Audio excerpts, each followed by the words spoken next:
Hello दोस्तों, जैसा कि MHCET BPED 2024-25 के एडमिशन स्टार्ट हो चुके हैं, तो ये वीडियो उन लोगों के लिए है जो BPCA वडाला मुंबई में एडमिशन लेने वाले हैं। तो दोस्तों, कुछ ऐसी बातें हैं जो मैं आपको शेयर करना चाहूँगा कि इस कॉलेज में क्या क्या होता है। मैं इस कॉलेज का स्टूडेंट हूँ, जो मैंने सफ़र किया, मैं चाहता हूँ आप ना सफ़र करें। ऐसी बहुत सारी ऐसी बातें हैं जो कि आपको पता नहीं चलती है एडमिशन लेने से पहले, बट एडमिशन के बाद जब आपको पता चलती है तो आपको लगता है आप गलत कॉलेज के अंदर आ गए हो।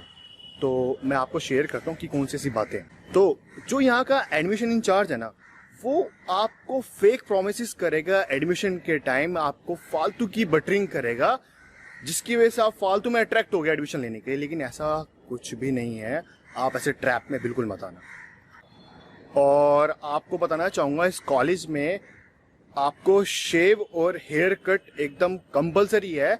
आप इसके बिना क्लास अटेंड नहीं कर सकते अगर आपकी शेव हेयर कट नहीं है।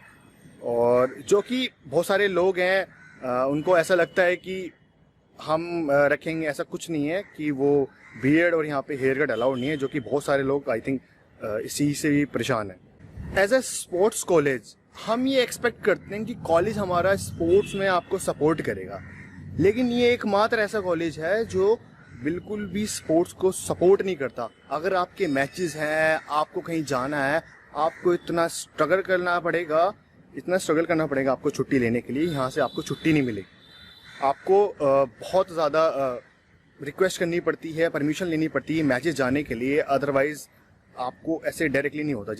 जैसे कि आपने अपने बैचलर में देखा होगा कि आपके कॉलेज वाले कितना सपोर्ट करते थे आपको, क्योंकि आप कहीं खेलते हैं, मेडल लाते तो उससे कॉलेज का इनाम होता है। लेकिन यहाँ पे अलग है, अगर आप किसी मैचेस में जाना चाहते हो, आपको भेज देंगे, बट आपको बहुत स्ट्रगल करना पड़ेगा परमिशन लेने के लिए। दोस्तों, आप मेरे पीछे ये ग्राउंड देख रहे हो BPCA का, ये ग्राउंड पूरे साल बुक रहता है, मतलब एटलीस्ट 6-7 महीने बुक रहेगा। हमेशा इसमें शादी रहेगी, आपको ये ग्राउंड यूज़ करने को नहीं मिलेगा। आपको पीछे स्टेयर्स दिखना, आपको स्टेयर्स पे वार्म अप करना पड़ेगा, आपको प्रैक्टिकल के दूसरी एक्टिविटी क्लासेस में जाना पड़ेगा।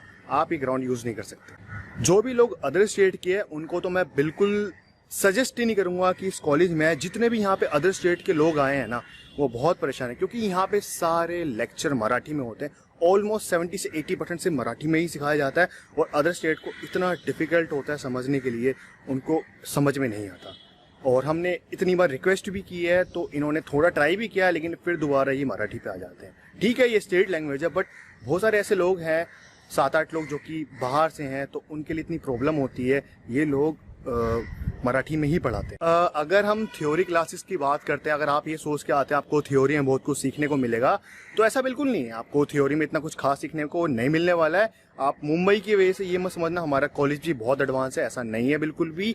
यहाँ पे PPT से ऑलमोस्ट पढ़ाया जाता है। 1-2 टीचर को अगर छोड़ दिया जाए तो यहाँ के सारे टीचर ऐसे हैं कि यहाँ पे आपको वो क्वालिटी जिस वजह से आप मुंबई को सोच के आ रहे हो वो आपको नहीं मिलेगी। थ्योरी क्लासेस के नाम पे आपको कुछ सीखने ढंग से नहीं मिलने वाला।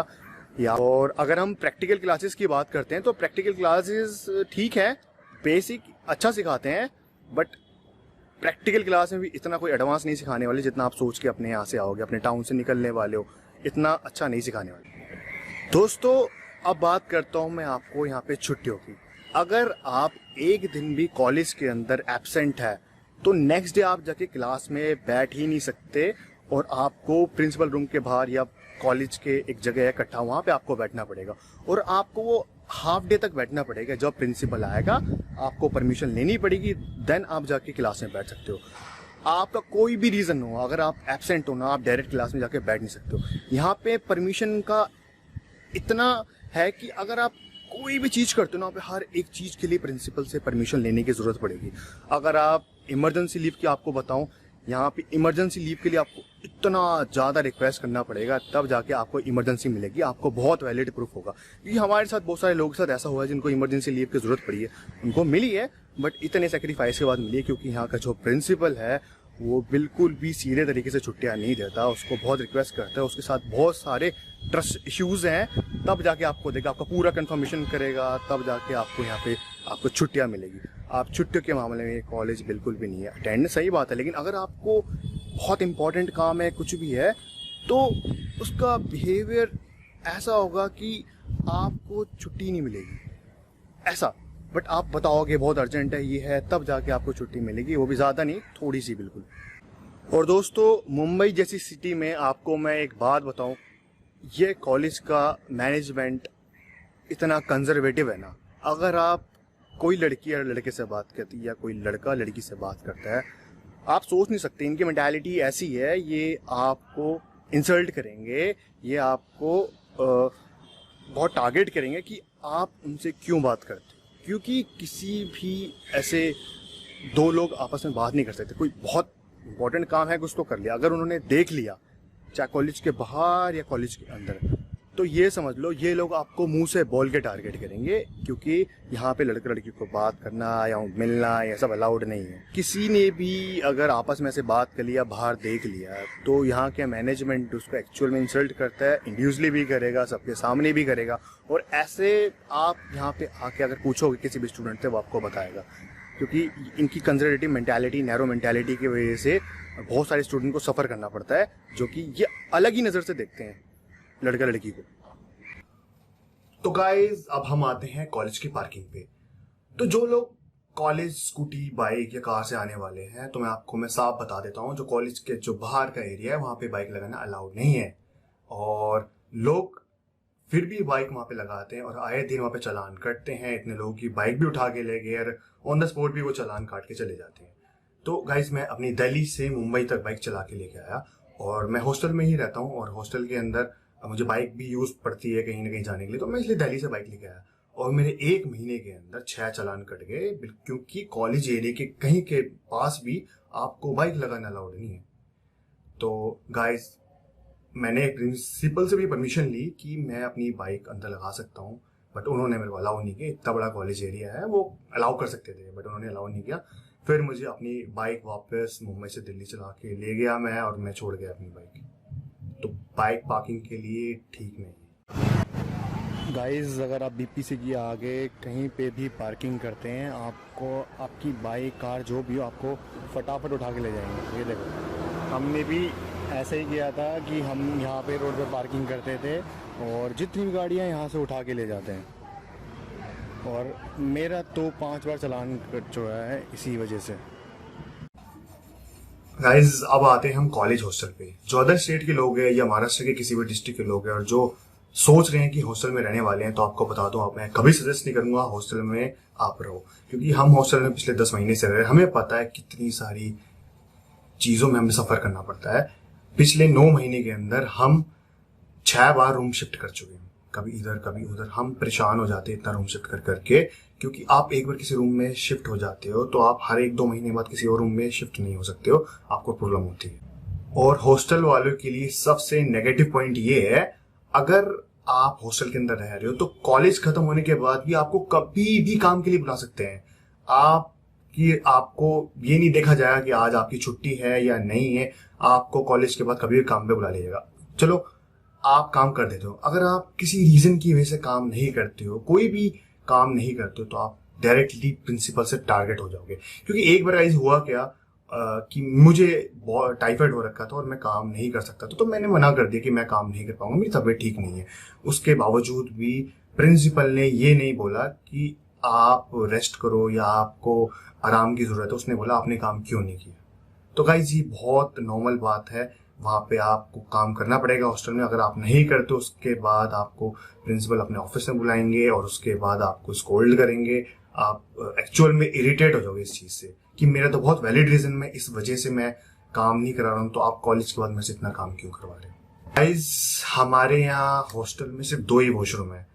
जब हम कॉलेज आवर्स के बाद यूज़ करते हैं तब तो चलो ठीक है, जब कॉलेज का टाइम चल रहा होता है, जब बाहर के स्टूडेंट्स जो लोकल एरिया के वो लोग आते हैं और हम लोग होते हैं, हमारा सेम टाइम पे जब हम क्लास और प्रैक्टिकल में जाते हैं, तो हमारे लिए इतना इश्यू हो जाता है क्योंकि वॉशरूम खाली ही नहीं मिलते। जो लोग हॉस्टल में रह रहे हैं उन्हें पता है कि अब मैं नहाने के लिए जा रहा हूँ, मैं वॉशरूम जा रहा हूँ, बट आपको वो वॉशरूम खाली ही नहीं मिलेगा। और वो 2 वॉशरूम कम से कम इतने सारे 60-70 लोग कैसे हो पाएगा। तो इसी वजह से मैं वॉशरूम भी ठीक नहीं है आपको।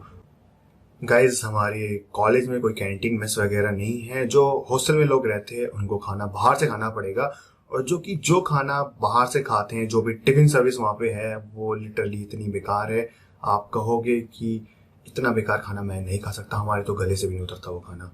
तो मैं आपको बताना चाहूँगा कि जो भी स्पोर्ट्स पर्सन होता है उसके लिए उसकी डाइट बहुत इंपॉर्टेंट होती है।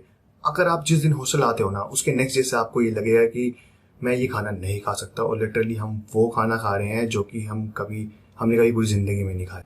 गाइस, कॉलेज में नवंबर से लेके अप्रैल तक इतने ज़्यादा मच्छर होते हैं, आप सोच नहीं सकते हो। आप बिना मच्छरदानी के सो नहीं सकते हो। सोना छोड़ो, आप थोड़ी देर के लिए आप बैठ जाते हो ना, मच्छरदानी से बाहर आते हो तो आपको बहुत ज़्यादा मच्छर काटेंगे, और ऊपर से हर जगह आपको वो चूहे मिलेंगे, और लिटरली सफाई भी कुछ खास नहीं होती है, तो इस वजह से आपको अच्छा भी नहीं लगेगा। गाइस, कॉलेज की टाइमिंग है, आप रात 11 बजे तक आ जाओ। 11 के बाद अगर आप आते हो तो आपको परमिशन नहीं है कॉलेज के अंदर आने की। अगर आप बेसिकली आप संडे या किसी ऑफ वाले दिन अगर आप चले हो गए, आप आने में लेट हो गया, तो 11 बजे के बाद अलाउड नहीं हो यहाँ पे आने के लिए। आपके पास वैलिड परमिशन होनी चाहिए पहले से ही, तब आप कॉलेज के अंदर अलाउड हो आने की। गाइस, आप कॉलेज की लिफ्ट यूज़ नहीं कर सकते हो। हमारी क्लास के अंदर एसी लगा है, बहुत रेयरली उसको कभी चलाया जाता है इतनी गर्मी के अंदर, वरना वो एसी भी नहीं चलाते हैं। गाइस, आसपास कोई सस्ता सा होटल भी नहीं है जहाँ पे आप खा सको। वहाँ पे एक ही होटल है नीचे, जो कि बहुत एक्सपेंसिव है। अदरवाइज़ आपको कहीं होटल पे भी कुछ खाना है तो आपको दूर जाना पड़ेगा, आसपास कुछ नहीं है। वो एरिया भी थोड़ा ऐसे ही है। सारी बातें थी, और भी बातें हैं, लेकिन मैंने ऑलमोस्ट कवर कर दी हैं सारी बातें। आई होप आप सारे समझ गए होंगे। और सबसे मेजर इशू ये है, यहाँ पे जो कॉलेज के जो प्रिंसिपल है उनका बिहेवियर बहुत बेकार है, इतना रिजिड है, वो बिल्कुल भी स्टूडेंट के साथ फ्लेक्सिबल नहीं है। उनका जो बात करने का तरीका है वो अंडरस्टैंडिंग नहीं है। आप किसी भी तरीके से उनको समझाने की कोशिश करो, वो नहीं समझते हैं। वो बहुत रिजिड है अपने एक डिसीजन को लेके, हर एक चीज़ को लेके। तो गाइस, आप एडमिशन यहाँ पे सोच समझ कर लेना। जो हम लोग सफ़र कर रहे हैं, हम नहीं चाहते आने वाले लोग ये सफ़र करें। एटलीस्ट ये वीडियो देख के बहुत सारे लोग सोच सके कि हमें यहाँ पे एडमिशन लेना चाहिए कि नहीं लेना चाहिए। तो गाइस, बस इतना ही कहना चाहूँगा, और ये वीडियो यहीं पे ख़त्म होती है। Thank you so much guys.